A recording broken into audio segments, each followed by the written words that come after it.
Es importante que de ahí en adelante no nos vayamos a comparar más ni con el presupuesto, ni con el presupuesto reformulado, porque lo único que cuenta ahora, de ahí en adelante, para el análisis de la economía dominicana, es compararnos con qué nos tenemos que comparar. Nos guste o no nos guste, es irrelevante, hay que compararse de ahí en adelante con el compromiso que el país está asumiendo ahora con el Fondo Monetario Internacional, que nos dice que va a haber una menor inversión en gasto de capital en el 2010, va a haber una presión muy fuerte para poder conseguir los ingresos comprometidos con el fondo, ya que el fondo está pidiendo a la República Dominicana un ajuste adicional de 3.500 millones de pesos para que entonces el déficit, ya no podemos estar hablando de 47.8, sino de 44.3 billones de pesos, que es la nueva meta. Eso es para el 2010, quizás más luego podremos hablar un poquito de qué es lo que se vislumbra para el año 2011 en cuanto a cifras se refiere. En la carta de intención,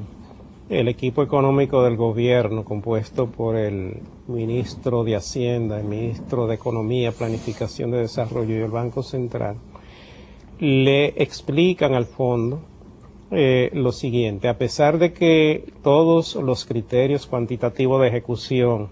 e indicadores de referencia estructurales se han cumplido, los ingresos tributarios más bajos de lo esperado y las transferencias para el sector eléctrico superiores a lo programado en el primer semestre del año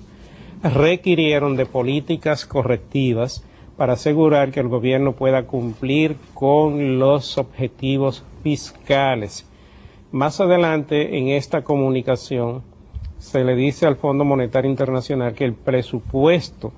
en sus orígenes fue contemplado con una modificación de la ley de capitalización del Banco Central,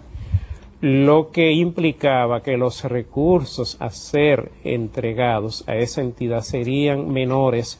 de lo que finalmente se va a tener que hacer, porque el proyecto de modificación de la ley de capitalización del Banco Central se ha dejado de lado. Entonces, en buena medida, estas explicaciones que dan los ministros al Fondo Monetario Internacional en la carta de intención, creo que explican lo que nos está diciendo Henry Ebrard con las cifras y las modificaciones que se han introducido en el acuerdo con el Fondo Monetario Internacional. Pero además estoy de acuerdo con lo que plantea Henry en el sentido de que todas las análisis que nosotros hagamos de la economía dominicana en lo que resta del año y para lo que viene en el próximo año, tenemos que hacerlo en el marco de este acuerdo con el Fondo Monetario Internacional, donde está comprometido el gobierno y el país en sentido general a cumplir estas metas y todo lo que ha sido este acuerdo con ese organismo, que fue ampliamente discutido con los técnicos de esa entidad y que fue un proceso bastante prolongado, tanto así que ahora lo que se están aprobando son las segundas y las terceras revisiones del acuerdo en esta nueva carta de intención, lo que quiere decir que ha habido realmente un proceso bastante amplio en términos explicativos y en términos de análisis para llegar a esta nueva carta con el Fondo Monetario Internacional. Venimos en breve.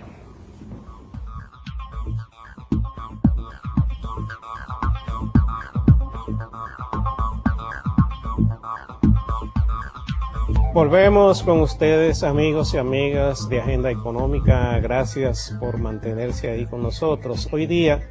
el equipo de Agenda Económica está analizando, o comenzando, si se quiere, a hacer el análisis de la carta de intención que ha sido presentada al Fondo Monetario Internacional para la continuación del acuerdo con ese organismo, la cual habrá de conocerse, según lo anunciado por el Fondo Monetario, el próximo día 20 de este mes.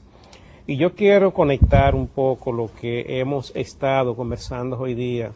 de este acuerdo y de lo que han sido los cambios más importantes que se han producido en las metas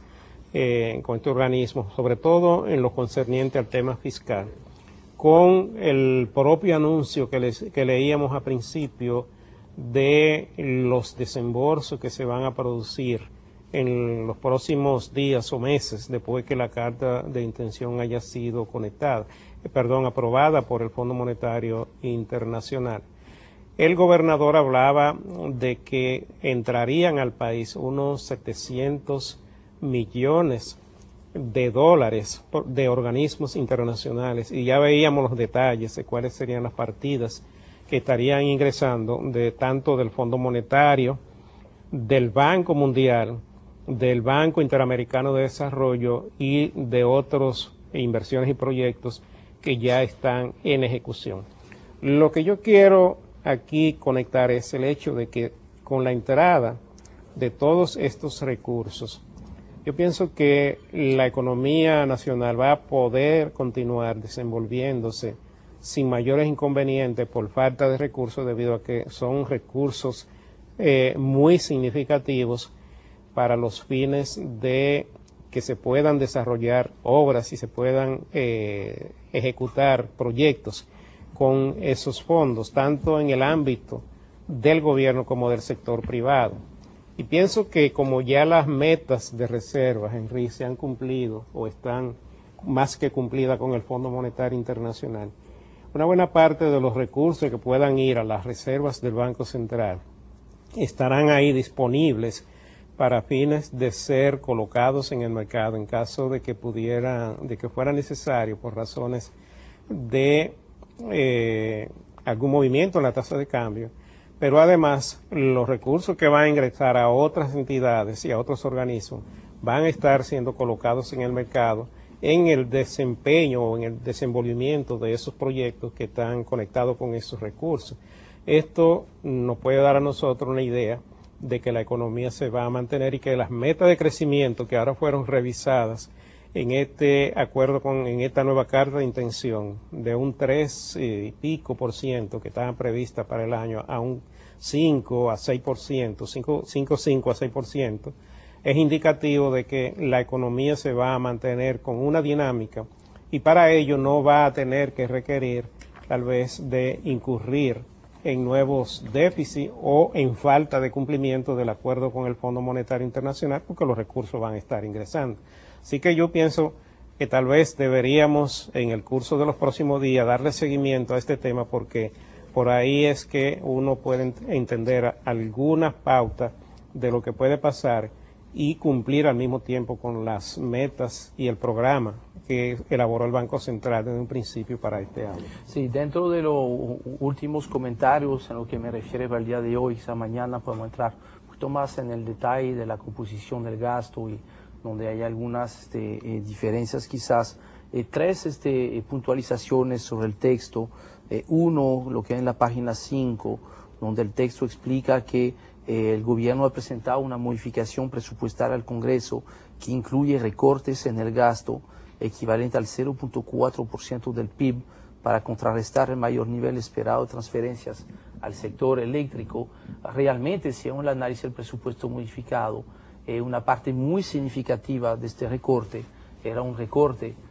un supuesto recorte en el pago de intereses.